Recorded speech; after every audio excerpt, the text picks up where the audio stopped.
Assalamu alaikum all of you. Today we are going to discuss the rules of resonance. In previous lecture we discussed resonance in organic compounds, that's conjugation. किन organic compounds में resonance होगा उसके लिए necessary condition है conjugation की, और conjugation किस किस तरीके से होगी वो ऑलरेडी सारी चीज़ें हम डिस्कस कर चुके हैं, जैसे pi pi conjugation, pi lone pair conjugation, pi negative charge conjugation, pi positive charge conjugation, pi odd electron and back bonding, that we have discussed in the previous class. Now rules of resonance. Rules of resonance को हम divide करेंगे, पढ़ेंगे under two headings. पहला heading जो rules of resonance का होगा, those rules which we must follow while writing resonating structures. जब भी आप किसी कंपाउंड, किसी मॉलिक्यूल का रेजोनेटिंग स्ट्रक्चर लिखोगे तो you have to follow certain sets of rules that are called as first set of rules regarding writing of resonating structures. फिर दूसरा सेट आ जाएगा जब आपने रेजोनेटिंग स्ट्रक्चर सब बना लिए, लिख लिए, उनमें स्टेबिलिटी कहाँ पे ज़्यादा कहाँ पे कम, rules which decide the stability of resonating structures. ठीक है, तो पहला सेट जो रूल्स का है that will be rules which decide, rules which are used to write the resonating structures. So पहला सेट जो रूल्स का होगा, rules for writing resonating structures. Rules for writing resonating structures.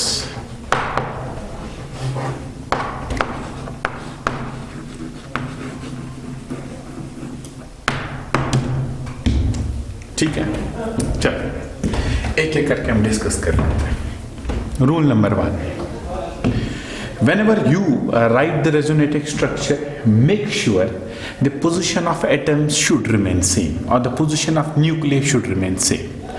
अगर आप रेजोनेटिंग स्ट्रक्चर्स लिखोगे, इस बात का ख्याल रखना है कि जो पोजीशन ऑफ एटम्स है या पोजीशन ऑफ न्यूक्लिय जो है that should remain same.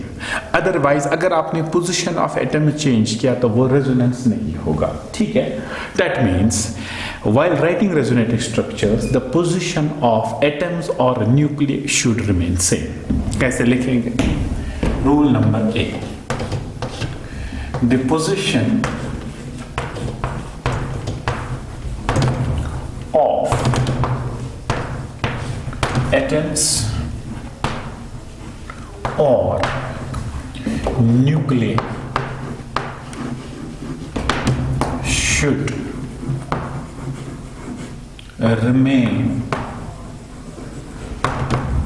same. The position of atoms or nuclei should remain same.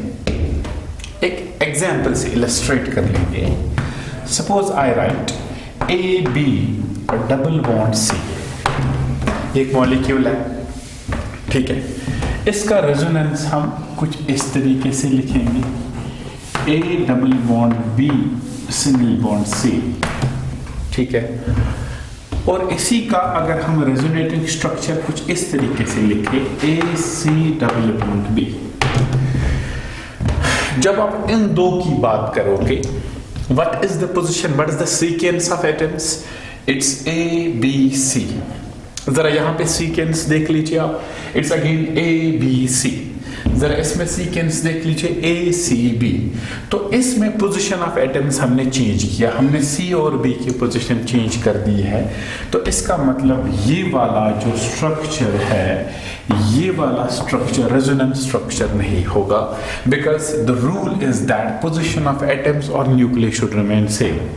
अगर आप एटम्स की पोजीशन चेंज करोगे तो ये आइसोमेरिज्म बनेगा, रेजोनेंस नहीं बनेगा.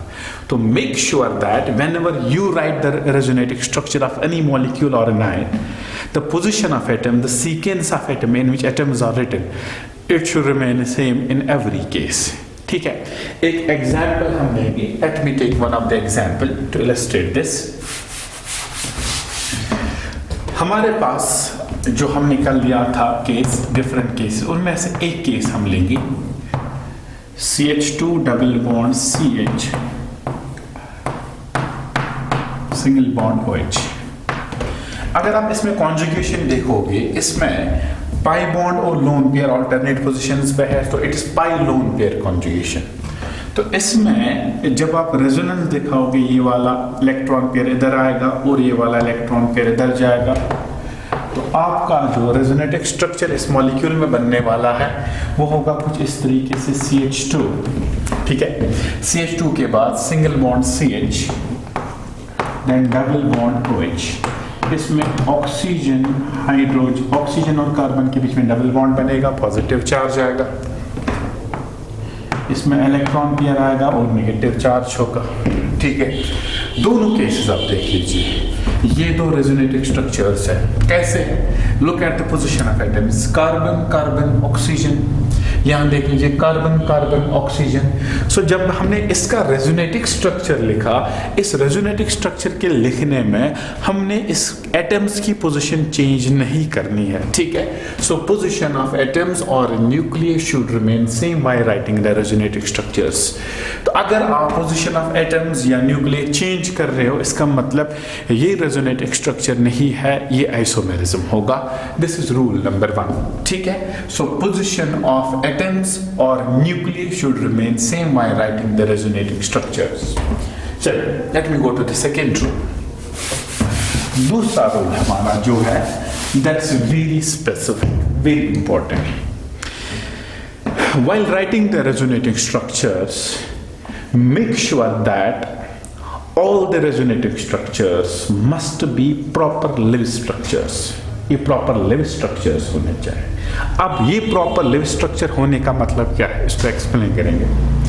While writing the resonating structures, make sure that all structures or resonating structures must be proper Lewis structures or must be proper Lewis representations. ठीक है, इसका मतलब क्या है वो हम एक्सप्लेन कर लें। Let me write the rule number 2. All the resonating structures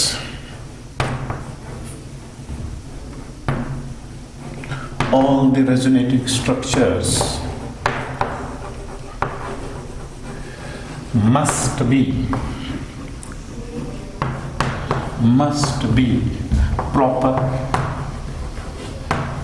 be proper Lewis structures.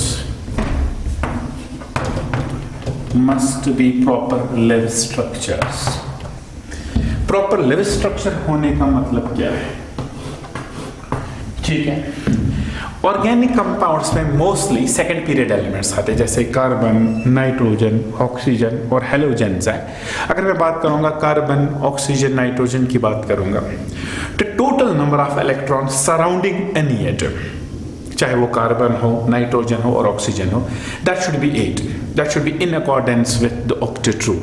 That's the meaning of proper Lewis structure. या किसी भी एटम की वैलेंसी ओवर रूल नहीं होनी चाहिए. कार्बन मैक्सिमम मेक्स 4 बॉन्ड्स, तो 4 से ज्यादा बॉन्ड्स पॉसिबल नहीं है, ठीक है। नाइट्रोजन भी मैक्सिमम 4 बॉन्ड्स बनाता है, तो नाइट्रोजन के भी 4 से ज्यादा बॉन्ड्स नहीं बनने चाहिए, ठीक है। So in total N atom belonging to second period, चाहे वो कार्बन हो, नाइट्रोजन हो, ऑक्सीजन हो, इन 3 एलिमेंट्स का खास ख्याल, carbon, nitrogen, oxygen, in total they should be surrounded by 8 electrons. अगर 8 से ज्यादा इलेक्ट्रॉन्स इनमें आएंगे तो इसका मतलब वो प्रॉपर Lewis स्ट्रक्चर नहीं होगा, ठीक है। एक एग्जांपल से समझेंगे. Let me illustrate this with the help of this example. ये है CH3OH, मीथाइल एल्कोहल. ऑक्सीजन पे 2 लोन पेयर्स. मान ले हमने ये लोन पेयर इधर लाया, ठीक है। तो आपका जो स्ट्रक्चर बनने वाला है वो होगा CH3 double bond OH, oxygen पे lone pair and positive charge. जरा चेक कर ले, यहां पे ऑक्सीजन को इन टोटल कितने इलेक्ट्रॉन सराउंड कर रहे हैं? 8 बराबर. 1 2 3 4 5 6 और यहां से एक बॉन्ड में 2 इलेक्ट्रॉन्स, 8 इलेक्ट्रॉन्स. कार्बन भी 4 बॉन्ड्स बना रहा है, 1 2 3 4 5 6 7 8. इसके भी 8, इसके भी 8. हाइड्रोजन तो ड्यूप्लेट ही फॉलो करता है, लिविंग हाइड्रोजन ऐसा है ना. चेक करते हैं ऑक्सीजन को कितने इलेक्ट्रॉन सराउंड कर रहे हैं. हाइड्रोजन के साथ एक बॉन्ड मिल रहा है, अगर मैं इसको ओपन कर लेता हूं, I will write OH bond, यहां से 2 1 2 3 4 5 6 7 फिर से 8 इलेक्ट्रॉन्स इसमें, तो ये ऑक्टेट फॉलो कर रहा है, तो ये प्रॉपर लेविस रिप्रेजेंटेशन बनेगा। जरा कार्बन पे जाए, कार्बन को कितने इलेक्ट्रॉन सराउंड कर रहे हैं? 1 2 3 4 5 6 7 8 9 10। Is it possible that carbon should be surrounded by 10 electrons? Not. तो इसका मतलब ये जो स्ट्रक्चर है ये प्रॉपर लेविस स्ट्रक्चर नहीं है। सो इसमें कार्बन की वैलेंसी ओवर रूल हो चुकी है। तो जब ये प्रॉपर लेविस स्ट्रक्चर नहीं होगा, it can never be a proper resonating structure। तो resonating structure बनने के लिए सबसे पहली कंडीशन है it should be a proper Lewis structure, valency should not be overruled। ठीक है, एक और एग्जाम्पल लिख लेते हैं। सपोज मेरे पास कोई स्ट्रक्चर गिवन है, वो स्ट्रक्चर इस तरीके से बना है, ये हमारा स्ट्रक्चर है, मान लीजिए ऐसा है, कहीं पे ऐसा दिया जाएगा, ठीक है। Look at the oxygen. Oxygen should be surrounded by, in total, how many electrons? 8 electrons. Look at this oxygen.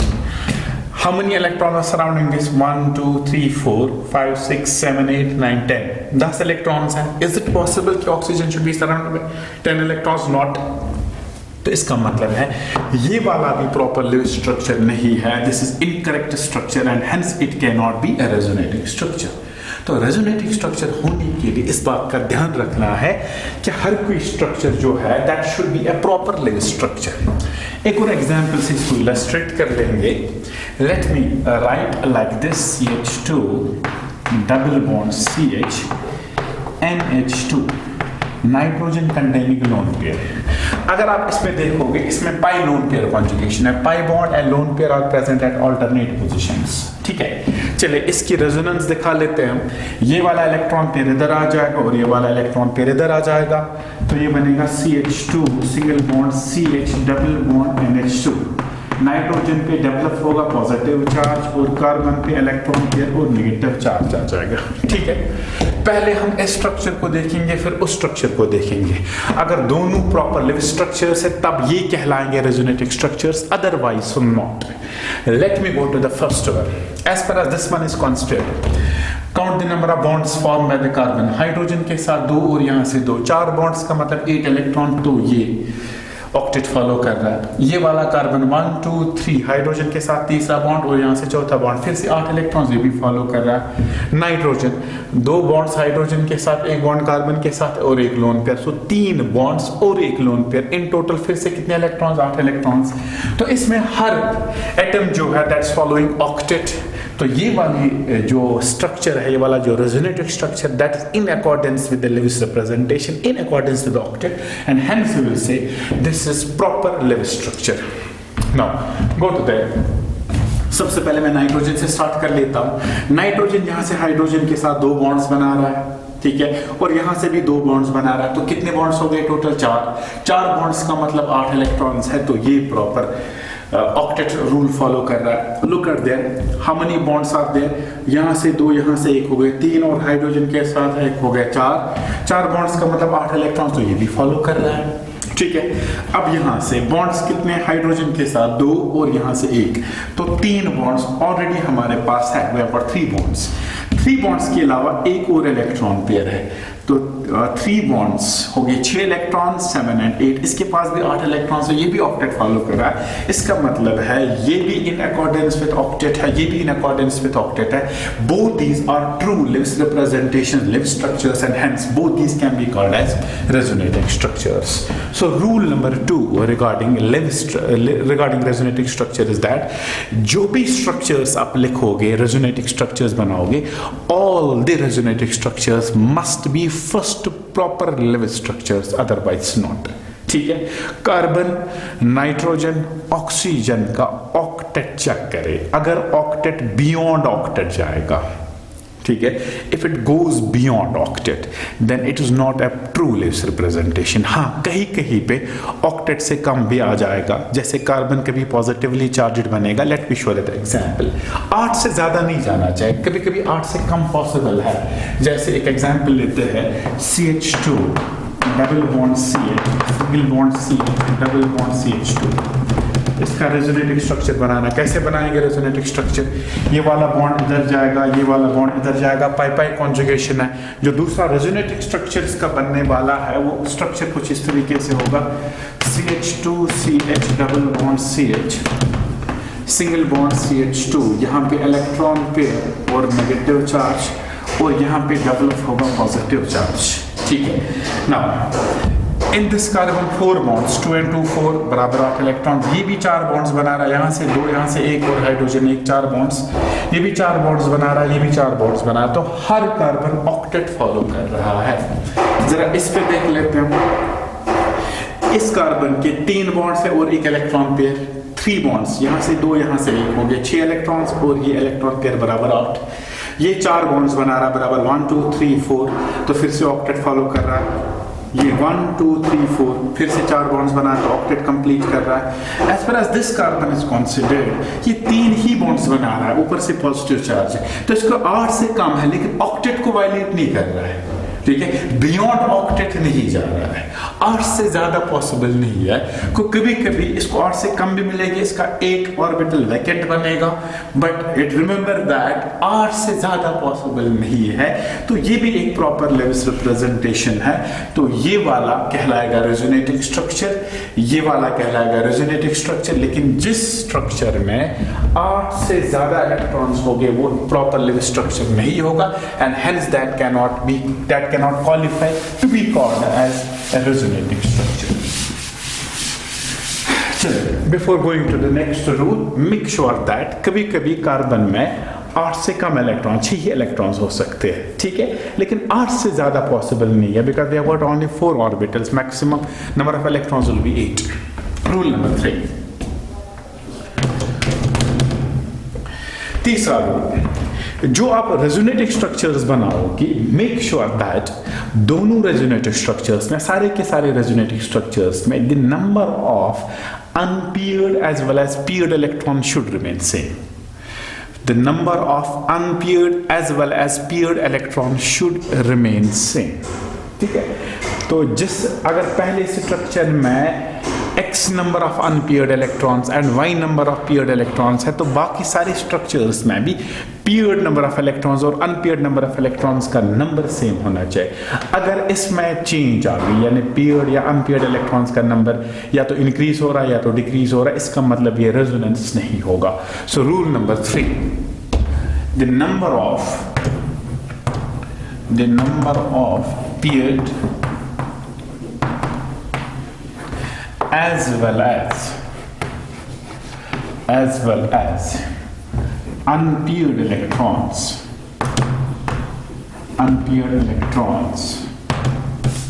should remain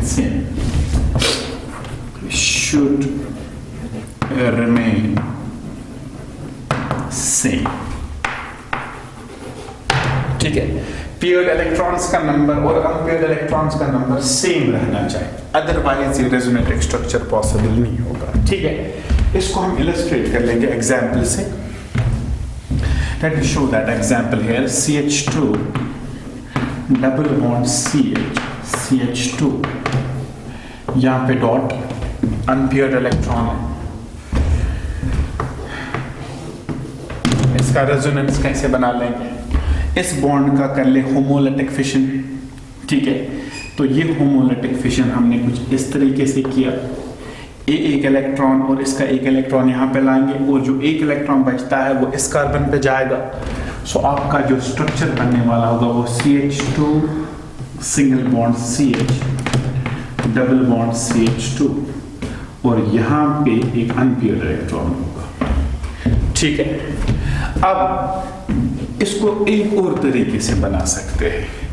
आप इस इलेक्ट्रॉन को यही रहने दीजिए, ठीक है, एक इस इलेक्ट्रॉन दे और इस बॉन्ड का होमोलिटिक फिशन, एक इलेक्ट्रॉन इधर एक इलेक्ट्रॉन इधर, तो आपका जो स्ट्रक्चर बनने वाला है वो होगा ऐसा, इधर डॉट इधर डॉट इधर dot.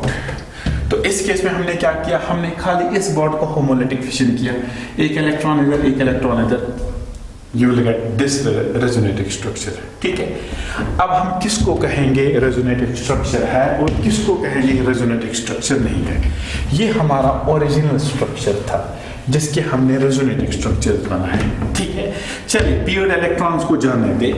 Just check the number of unpaired electrons, odd electrons. इसमें कितने अनपेयर्ड इलेक्ट्रॉन्स थे? एक. The number of unpaired electron should remain same. इसमें एक अनपेयर्ड इलेक्ट्रॉन है. जरा यहां जाइए, इसमें कितने अनपेयर्ड इलेक्ट्रॉन? इसमें भी अनपेयर्ड इलेक्ट्रॉन्स का नंबर एक है. सो यहां पे भी अनपेयर्ड इलेक्ट्रॉन एक, यहां पे भी अनपेयर्ड इलेक्ट्रॉन एक. तो इन दोनों में अनपेयर्ड इलेक्ट्रॉन्स का नंबर सेम है. जब अनपेयर्ड इलेक्ट्रॉन्स का नंबर सेम है, इसका मतलब पेयर्ड इलेक्ट्रॉन्स भी सेम ही रहेंगे, because we are not changing number of unpaired electrons. Unless you don't change the number of unpaired electrons, number of paired electrons will never change. Unpaired electron 1, unpaired electron 1. तो unpaired electrons का number अगर same है तो paired electrons का number भी same ही रहेगा. जरा इस स्ट्रक्चर पे जाइए. इसमें अनपेयर्ड इलेक्ट्रॉन का नंबर 1 था, इसमें अनपेयर्ड इलेक्ट्रॉन्स का नंबर 3 है. तो आपने अनपेयर्ड इलेक्ट्रॉन्स का नंबर चेंज कर दिया है. ठीक है, तो इसका मतलब पेयर्ड इलेक्ट्रॉन्स का नंबर भी चेंज होगा. उसको लॉजिकली आराम से समझ सकते. यहाँ पे कितने बॉन्ड्स थे? 1 2 3. यहाँ पे भी 3 बॉन्ड्स, 1 2 3. जरा यहाँ पे जाइए, यहाँ पे 2 ही बॉन्ड्स है. तो इसमें नंबर ऑफ अनपेयर्ड इलेक्ट्रॉन्स भी चेंज हुआ है और नंबर ऑफ पेयर्ड इलेक्ट्रॉन्स भी चेंज हुआ है. बट रूल हमारा है the number of paired as well as unpaired electron should remain same. तो इन दोनों में सेम है, तो ये वाला और ये वाला आपस में रेजोनेटिंग स्ट्रक्चर्स है, लेकिन ये वाला आपस में रेजोनेटिंग स्ट्रक्चर नहीं होगा, because in this case number of paired as well as unpaired electrons have change. This is our rule number 3. तो जितने भी आप रेजोनेटिंग स्ट्रक्चर्स लिखते जाओगे, right the resonating structures, but make sure that the number of unpaired as well as paired electrons should remain same. आराम से quickly you check the number of unpaired electrons. odd electrons कितने हैं? अगर पहले structure में एक है तो जितने भी आप आगे बनाओगे उनमें भी एक ही स्ट्रक्चर रहना चाहिए, एक ही अनपेयर्ड इलेक्ट्रॉन रहना चाहिए. अगर आपने अनपेयर्ड इलेक्ट्रॉन्स का नंबर चेंज कर दिया, इसका मतलब that's not a true resonating structure. चलिए, rule number 4 and very important rule. As far as rule number 4 is considered, the atoms that are involved in resonance, जो atoms resonance में involve हो रहे हैं, उन atoms का plane same होना चाहिए. The atoms involved in resonance must be coplanar. Coplanar का मतलब है सारे के सारे एटम्स एक ही प्लेन में होने चाहिए. अगर उनका प्लेन चेंज होगा, डिफरेंट होगा, तब रेजोनेंस पॉसिबल नहीं है. What are the reasons responsible? अगर प्लेन चेंज होगा तो उससे क्या होगा? प्लेनरिटी क्यों कंडीशन है, कोप्लेनर क्यों होना चाहिए, वो चीज डिस्कस कर लेंगे. तो first of all I will write the rule. all the atoms involved in resonance must be coplanar. Coplanar का मतलब है सारे के सारे एक ही प्लेन में होने चाहिए, अदरवाइज ये पॉसिबल नहीं है. All the atoms involved in resonance must be coplanar, यानी प्लेनरिटी सेम होनी चाहिए, अदरवाइज ये पॉसिबल नहीं होगा. कैसे? Let me check this rule with the help of this illustration and very important illustration. हम लेंगे एक सिंपल मॉलिक्यूल ब्यूटाडाइन, 4 कार्बन है और 2 डबल बॉन्ड्स है, जिसको आप कहोगे ब्यूटाडाइन. ठीक है. अगर मैं हाइब्रिडाइजेशन कार्बन पे जाऊं, sp2 है, ये वाला भी sp2 है, और ये वाला भी sp2 है, और ये वाला भी sp2 है. ठीक है. सारे के सारे sp2 हाइब्रिडाइज्ड है. ठीक है. चलिए हाइब्रिड ऑर्बिटल्स यूज करते हैं. हर किसी के पास एक अनहाइब्रिड पी ऑर्बिटल होगा. sp2 हाइब्रिडाइजेशन है तो इसके पास भी एक अनहाइब्रिड पी ऑर्बिटल होगा, इसके पास भी एक अनहाइब्रिड पी ऑर्बिटल होगा, इसके पास भी एक अनहाइब्रिड पी ऑर्बिटल होगा, और इसके पास भी एक अनहाइब्रिड पी ऑर्बिटल होगा. ठीक है. अब जब आप रेजोनेंस दिखाओगे इस केस में, तो रेजोनेंस में नया पाई बॉन्ड बनने वाला है। First of all let me show it's linkage. 4 carbon मेरे पास है और हर कार्बन के पास एक अनहाइब्रिड पी ऑर्बिटल है, और वो अनहाइब्रिड पी ऑर्बिटल क्या होगा, that will be the perpendicular of the plane containing 4 carbon. अगर ये 4 कार्बन है, मान लो एक यहाँ है, दूसरा यहाँ है, तीसरा यहाँ है, चौथा यहाँ, अगर ये प्लेन कार्बन एटम्स का है तो पी ऑर्बिटल परपेंडिकुलर, यानी एक लोब ऊपर दूसरा लोब नीचे, ठीक है। तो इसको हम ऐसे दिखा सकते हैं, मान ले ये कार्बन एटम्स का प्लेन है, इस प्लेन में है कार्बन एटम्स, तो पी ऑर्बिटल का एक लोब ऊपर होगा और दूसरा लोब नीचे, हर एटम पे। ये पहले एटम पे एक लोब ऊपर दूसरा लोब नीचे, फिर दूसरे एटम पे भी एक लोब ऊपर दूसरा लोब नीचे, ठीक है। एंड अकॉर्डिंगली यानी एक लोब इस तरीके से होगा। अगर ये प्लेन है तो एक लोब पी ऑर्बिटल का ऐसे होगा ऊपर की तरफ, और दूसरा लोब पी ऑर्बिटल का ऐसे होगा। आई होप दैट कि आपको पी ऑर्बिटल नजर आ रहा है, एक ऐसा दूसरा ऐसा, फिर दूसरे एटम पे भी एग्जैक्टली सेम, फिर तीसरे एटम पे भी एग्जैक्टली सेम, और चौथे एटम पे भी एग्जैक्टली सेम, ठीक है। तो हम इन पी ऑर्बिटल्स को कुछ इस तरीके से दिखाएंगे, ये एक लोब ऊपर दूसरा लोब नीचे, यहाँ पे भी एग्जैक्टली सेम होगा। ये पी ऑर्बिटल्स है, लेकिन कौन से P orbitals, unhybrid P orbitals. जब पाई बॉन्ड बना है तो ये इसके साथ ओवरलैप कर चुका है, resulting in the formation of pi bond, और यहाँ पे भी पाई बॉन्ड इन दो की ओवरलैप से बना है, ठीक है। चलिए, जब इसमें रेजोनेंस आप दिखाओगे तो रेजोनेंस कुछ इस तरीके से, ये आप इधर लीजिए और ये वाला बॉन्ड इधर लाइए आप, तो क्या स्ट्रक्चर बनने वाला है, CH2CH double bond CH, single bond CH2, इस पे इलेक्ट्रॉन पेयर आ जाएगा और नेगेटिव चार्ज होगा, और इस पे पॉजिटिव चार्ज आ जाएगा, ठीक है। चलिए, अब जब आप इसका रेजोनेंस स्ट्रक्चर दिखा रहे हो तो इसका मतलब ये वाला कार्बन और ये वाला कार्बन आप पाई बॉन्ड बना रहे हैं, तो ये कैसे पॉसिबल हुआ, फिर से 4 बॉन्ड 4 कार्बन लिख लेते हैं, यहाँ पे पी ऑर्बिटल, यहाँ पे पी ऑर्बिटल, यहाँ पे पी ऑर्बिटल, यहाँ पे पी ऑर्बिटल, ठीक है। अब ये वाला ओवरलैप खत्म हो गया, ये वाला ओवरलैप खत्म हो गया, इनके बीच में ओवरलैप हो रहा है। अब इलेक्ट्रॉन पेयर इसमें आ जाएगा, नेगेटिव चार्ज आएगा, इसमें कोई इलेक्ट्रॉन पेयर नहीं होगा, जिसकी वजह से पॉजिटिव चार्ज आ जाएगा। लीविंग दैट असाइड, अब देख लीजिए, ये 2 पी ऑर्बिटल्स तभी ओवरलैप कर पाएंगे जब ये पी ऑर्बिटल्स पैरेलल होंगे। पैरेलल का मतलब ये है, अगर एक कार्बन का पी ऑर्बिटल कुछ इस तरीके से होगा, दूसरे कार्बन का पी ऑर्बिटल भी बिल्कुल इसके पैरेलल होने चाहिए, तभी तो ओवरलैप होगा। अगर कुछ ऐसा होगा कि ये वाला पी ऑर्बिटल और ये वाला पी ऑर्बिटल पैरेलल नहीं है, ये इस एक्सिस के ओरिएंटेड है और ये इस एक्सिस के ओरिएंटेड है, इनके बीच में ओवरलैप होना पॉसिबल नहीं है, तो ओवरलैप की कंडीशन है कि ये पैरेलल होने चाहिए। और पैरेलल ये तभी होंगे जब इस कार्बन और इस कार्बन का प्लेन सेम होगा। ये वाला, ये ऑर्बिटल्स तभी पैरेलल होंगे जब इस कार्बन और इस कार्बन का प्लेन सेम होगा। ये वाले तभी पैरेलल है, तभी ओवरलैप कर पा रहे हैं जब इस कार्बन और इस कार्बन का प्लेन सेम होगा, ठीक है। तो इस वजह से ओवरलैप कर रहे हैं। अब देख लीजिए, इस कार्बन और इस कार्बन का प्लेन सेम है, इस कार्बन और इस कार्बन का प्लेन सेम है। प्लेन सेम होने की वजह से पी ऑर्बिटल्स पैरेलल आ जाएंगे, पैरेलल आने की वजह से ओवरलैप करेंगे, ओवरलैप होने की वजह से पाई बॉन्ड बनेगा, ठीक है ना। अब अगर आप ऐसा करोगे कि यहाँ पे रेजोनेंस की वजह से पाई बॉन्ड बन रहा है, इसका मतलब यही 2 पी ऑर्बिटल्स पैरेलल है। पाई बॉन्ड बनने का मतलब ओवरलैप हुआ है, ओवरलैप होने का मतलब ये पी ऑर्बिटल्स पैरेलल है, और पैरेलल होने का मतलब कि ये कार्बन और ये कार्बन सेम प्लेन में है। समझ आ रहा है? तो ये कार्बन और ये कार्बन सेम प्लेन में है। क्लियर है? अब अगर ये 2 सेम प्लेन में है, ठीक है, इसका और इसका प्लेन तो ऑलरेडी सेम था, जहां वहां पे देखा these 2 सेम प्लेन। अब इसका प्लेन इसके साथ भी सेम आ रहा है, इसका प्लेन तो ऑलरेडी इसके साथ सेम था, ठीक है। तो ये और ये पहले से ही एक ही प्लेन में थे, अब ये और ये भी एक ही प्लेन में है। इसका मतलब ये है कि इन तीनों का प्लेन एक ही है।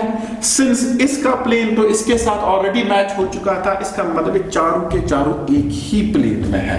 जब चारों के चारों एक ही प्लेन में है, तभी इन 2 कार्बन एटम्स का ओवरलैप पॉसिबल, इनकी पी ऑर्बिटल्स का ओवरलैप पॉसिबल होगा। जब ओवरलैप पॉसिबल होगा तभी पाई बॉन्ड बनेगा, जब पाई बॉन्ड बनेगा तभी रेजोनेंस होगा। फिर से कहूंगा, अगर इन दो कार्बन एटम्स का प्लेन सेम होगा तभी ओवरलैप होगा, तभी पैरेलल आ जाएंगे, तभी ओवरलैप होगा, और जब ओवरलैप होगा तभी पाई बॉन्ड बनेगा, और जब पाई बॉन्ड बनेगा तभी रेजोनेंस होगा, अदरवाइज नॉट। अब इसको उल्टा बोलेंगे हम, रेजोनेंस होने के लिए इन दो कार्बन एटम्स का कार्बन एटम्स के बीच में पाई बॉन्ड बनना जरूरी है। इनके बीच में पाई बॉन्ड तभी बनेगा जब इसका पी ऑर्बिटल और इसका पी ऑर्बिटल पैरेलल होगा। इसका पी ऑर्बिटल और इसका पी ऑर्बिटल पैरेलल तभी होंगे जब इन दो का प्लेन सेम होगा। जब इन दो का प्लेन सेम है, इट मींस कि चारों के चारों कार्बन एटम्स का प्लेन सेम होगा। This is the condition of planarity. ठीक है, अब समझे कुछ ऐसा हुआ जिसकी वजह से इस कार्बन और इस कार्बन, इस कार्बन और इस कार्बन का प्लेन सेम नहीं है। अगर इन दो का प्लेन सेम नहीं हुआ तब इनकी जो पी ऑर्बिटल्स है वो पैरेलल नहीं आएंगे। अगर एक का पी ऑर्बिटल ऐसा है, दूसरे का पी ऑर्बिटल कुछ ऐसे आ जाएगा। जब प्लेन सेम नहीं है, पी ऑर्बिटल्स पैरेलल नहीं है, क्या इनके बीच में ओवरलैप होगा? Answer is no. जब ओवरलैप नहीं होगा तो पाई बॉन्ड नहीं बनेगा, जब पाई बॉन्ड नहीं बनेगा तो रेजोनेंस नहीं होगा।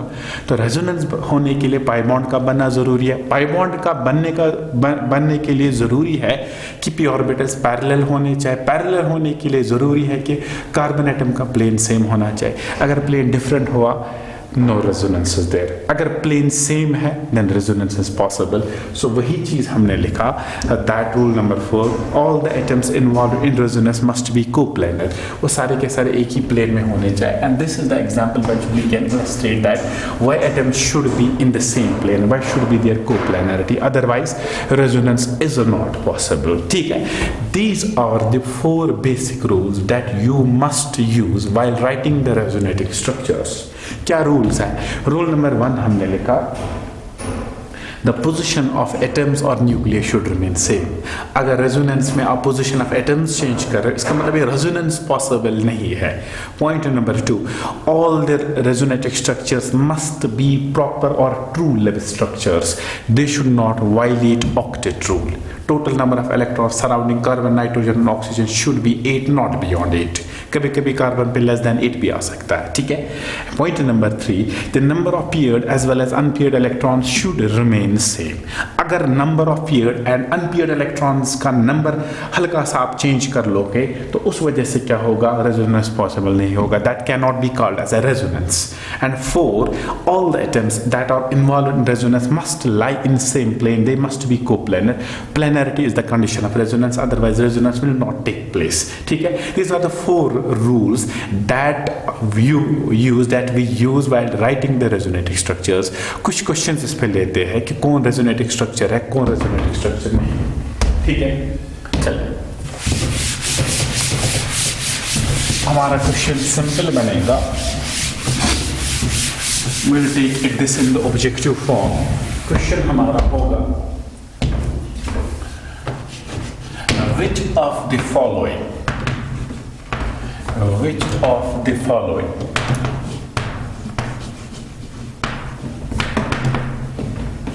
is not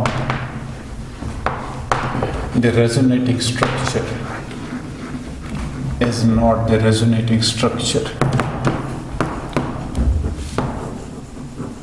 of others? इनमें से कौन सा ऐसा स्ट्रक्चर है जो बाकी का रेजोनेटिंग स्ट्रक्चर नहीं होगा, बाकी स्ट्रक्चर्स का रेजोनेटिंग स्ट्रक्चर नहीं होगा? फर्स्ट ऑप्शन नंबर 1, पहला ऑप्शन हमारा होगा CH2 CH3। let me write it like this,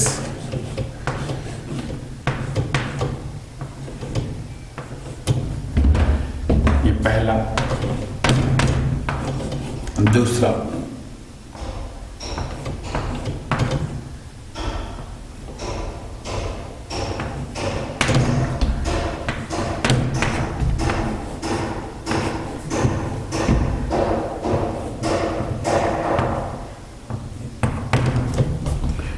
and fourth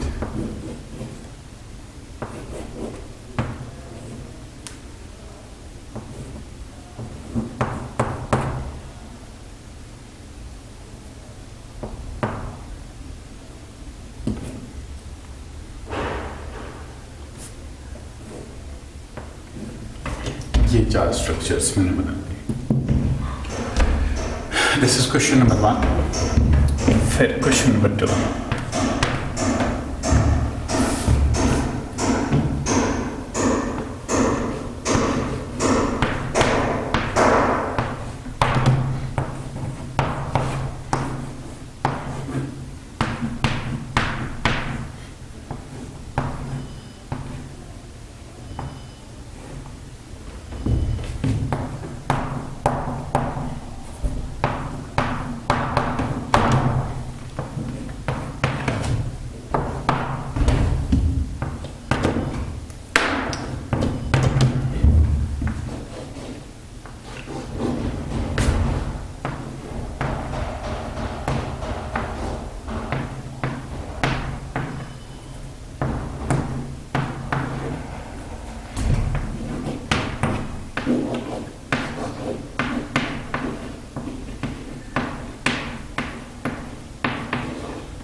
Question number 2 and question number 3.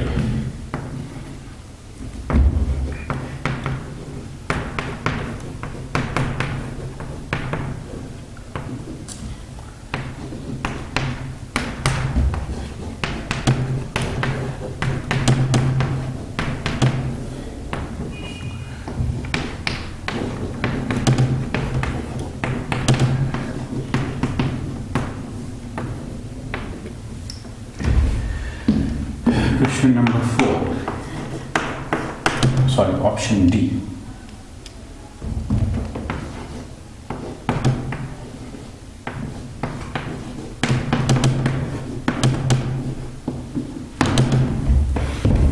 ठीक है, चलिए 3 क्वेश्चंस हमने लिए रिगार्डिंग 3 रूल्स और 4th रूल आगे इंशाल्लाह डिस्कस होगा।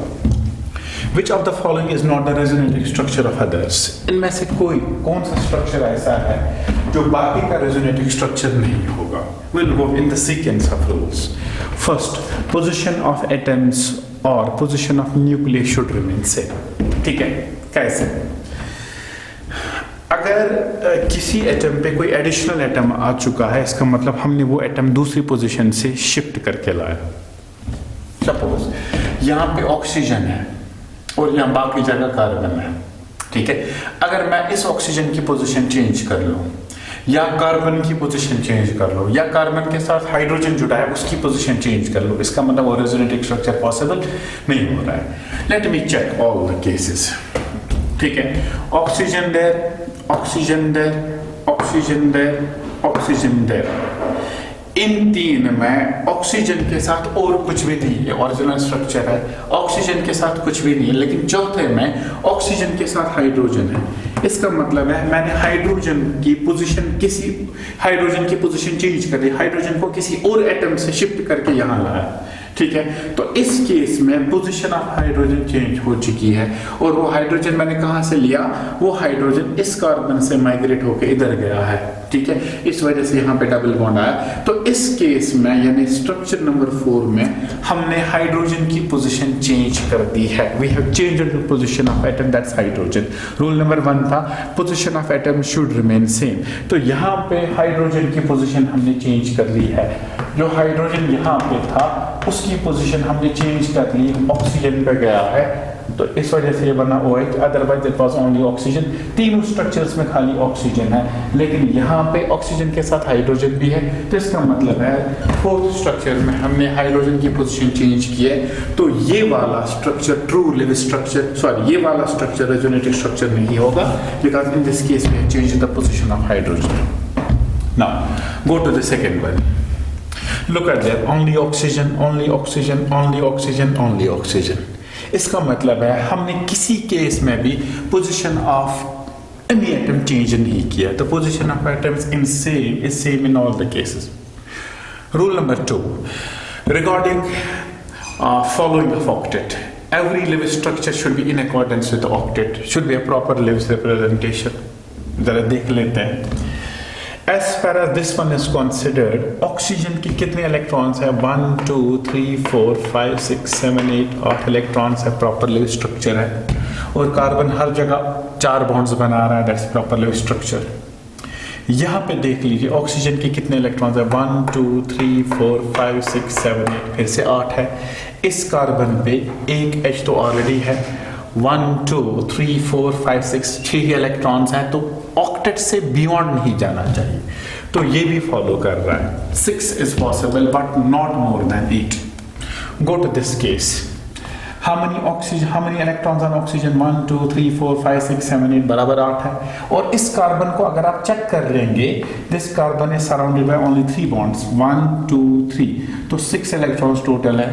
हाइड्रोजन कार्बन पे पॉजिटिव है, हाइड्रोजन नहीं था, तो इस वजह से यहाँ पे पॉजिटिव चार्ज है। अगर आप देखोगे पहले से इस कार्बन पे कोई हाइड्रोजन नहीं है, this does not contain any hydrogen, खाली 3 बॉन्ड्स है, तो 6 इलेक्ट्रॉन्स है, तो अभी भी ऑक्टेट को बियॉन्ड नहीं कर रहा है, बियॉन्ड ऑक्टेट नहीं जा रहा है, तो ये भी एक ट्रू लेवल स्ट्रक्चर है। जरा चौथे पे जाइए। If you look at the oxygen, it contains 1 2 3 4 5 6 7 8 9 10, 10 electrons oxygen पे। क्या ये पॉसिबल है? No, oxygen should not contain more than 8 electrons, में 10 इलेक्ट्रॉन्स है, इसका मतलब ये प्रॉपर लेवल स्ट्रक्चर नहीं है, और यही वाला स्ट्रक्चर वो होगा जो ट्रू लेवल रिप्रेजेंटेशन नहीं है। गो टू दिस, इसमें अनपेयर्ड इलेक्ट्रॉन है या ऑड इलेक्ट्रॉन है, ठीक है। अब हमने रूल नंबर 3 पढ़ा, द नंबर ऑफ अनपेयर्ड और odd electrons should remain same. इसमें कितने अनपेयर्ड इलेक्ट्रॉन है? 1। इसमें भी कितने अनपेयर्ड इलेक्ट्रॉन है? 1। इसमें कितने हैं? 3। इसमें कितने हैं? 1। इसमें भी 1, इसमें भी 1, इसमें भी 1, लेकिन इसमें कितने हैं? 3। Number of paired as well as unpaired electron should remain same, तो इसमें सेम नहीं है, इसमें अनपेयर्ड इलेक्ट्रॉन्स का नंबर ज्यादा है, तो पेयर्ड इलेक्ट्रॉन्स का नंबर ऑब्वियसली कम हो जाएगा, तो इसमें पेयर्ड और अनपेयर्ड इलेक्ट्रॉन्स का नंबर चेंज हुआ है, तो इसका मतलब यह है कि ये रेजोनेटिव स्ट्रक्चर नहीं है, ठीक है। तो ये एक सिंपल सी एग्जांपल मैंने दी है regarding rules which decide the resonating structures are true resonating structures or not, ठीक है। To sum up this, we have taken 4 rules. Rule number 1 है position of atoms or nuclei should remain same.